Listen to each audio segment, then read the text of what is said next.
আরও সম্প্রসারিত হলো। ভোলার সদর উপজেলার চরসামাইয়া ইউনিয়নের তেঁতুলিয়া নদীতে ভাসমান খাঁচায় মাছ চাষ করে সফলতা পেয়েছেন স্থানীয় চাষিরা। কম খরচে বেশি লাভ হওয়ায় দিন দিন এ পদ্ধতির প্রতি আগ্রহ বাড়ছে। নদীর প্রবাহমান পানিতে মাছ দ্রুত বৃদ্ধি পাওয়ায় এর স্বাদও ভালো হয়, ফলে বাজারে চাহিদা বেশি। গ্রামীণ জোন উন্নয়ন সংস্কার প্রতিযোগিতায় চরসামাইয়ার 25 জন চাষি বিনামূল্যে মাছের পোনা, প্রশিক্ষণ ও কারিগরি সহায়তা নিয়ে এ চাষ শুরু করেন। প্রথমে 25টি খাঁচা থাকলেও বর্তমানে সংখ্যা বেড়ে 350 এর বেশি হয়েছে। প্রতিটি খাঁচায় মনোসেক্স, তেলাপিয়া, কই ও পাঙ্গাসের পোনা ছাড়া হয়। মাছ চাষি মোহাম্মদ সোহাগ জানান, প্রতিটি খাঁচায় 40 থেকে 50 কেজি মাছ চাষ করা যায়, যা 2 থেকে 3 মাসে 500 গ্রাম ওজনে হয়ে বিক্রয়যোগ্য হয়। চাষে প্রতি খাঁচায় 25 থেকে 26 হাজার টাকা খরচ হলেও 12 থেকে 13 হাজার টাকা লাভ হয়। আমি 2009 সাল থেকে ভাসমান খাঁচা মাছ চাষ শুরু করি। প্রায় তো 8 থেকে 9 বছর হয়ে গেছে। আমার ফার্স্ট একটি খাঁচা দিয়েছিল গ্রামীণ জননী সংস্থা থেকে। এখন আমার 9টা খাঁচা, আর একটা খাঁচাতে আমি মাছ ছাড়ি 500 পিস 600 পিস। 1 কেজিতে আপনার হলে গিয়া 30 থেকে 35টা পরে আমরা ওই সাইজ মাছটা ছাড়ি। আর এখন আমরা এই মাছটা আমরা 2.5-3 মাস আদার খাওয়াবো। মাছটা 2টা কেজি হবে। 2টা কেজি হলে ওই মাছটা বিক্রি করি বাজারে। আমাদের এখান থেকে নিয়ে যা এখন আমরা কেজি বিক্রি করি গিয়া 280 টাকা 270 টাকা আমরা কেজি বিক্রি করি। বাটা জোরে পানি আপ ডাউন করে, এখানে মাছে কোনো রোগ বলে আসে না। মাছটা খাইতে সুস্বাদু, আর বাজার তো খুব ভালো। আর আমরা শুধু হলো তেলাপিয়া মাছ চাষ করি, আর অন্য মাছ দিই না কি অন্য তেলাপিয়া বা পাঙ্গাস মাছ বা এগুলো আসে না।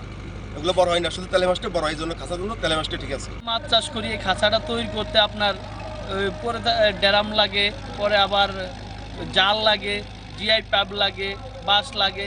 এর দিয়ে আপনার এই খাঁচাটা তৈরি করা হয়। হওয়ার পরে আপনার এই খাঁচায় আমরা বিভিন্ন রকম মাছ পালি। কেউ পাঙ্গাস মাছ পালে, কেউ তেলাপিয়া পালে, এবং কেউ কই মাছ চাষ করে।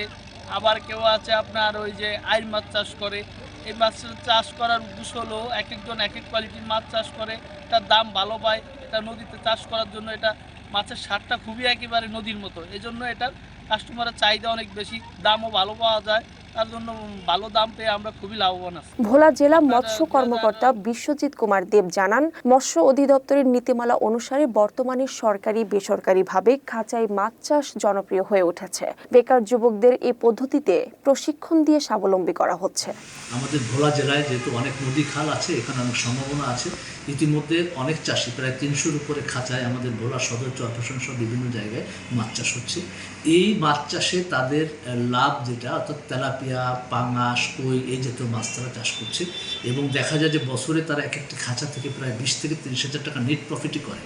এবং এটাকে যদি আরও উন্নত প্রযুক্তিতে করা যায় তাহলে লাভের পরিমাণটা আরও বাড়বে। পাশাপাশি এই মাছটা যেমন খেতে সুস্বাদু এবং ন্যাচারাল পরিবেশে হওয়ার কারণে খাদ্যটাও ভালো পায়, মাছের স্বাদটাও ভালো থাকে এবং রোগমুক্ত থাকে। কারণ কম্পারেটিভলি একটু চলমান পানি প্রবাহের ভিতরে এই মাছটা বড় হয়। তো এটা আমরা যদি এটাকে সম্প্রসারিত করতে পারি, তাহলে এই এলাকার যে গ্রামীণ যুব সমাজ আছে, বেকার মানুষ যারা আছে বা যা মাছ চাষে আগ্রহী, তারা কিন্তু একদিকে যেমন একটা কর্মসংস্থান সৃষ্টি হবে, অন্যদিকে আমাদের আমিষের ঘাটতি পূরণ সহ তারা কিন্তু অর্থনৈতিকভাবে লাভবান হবে।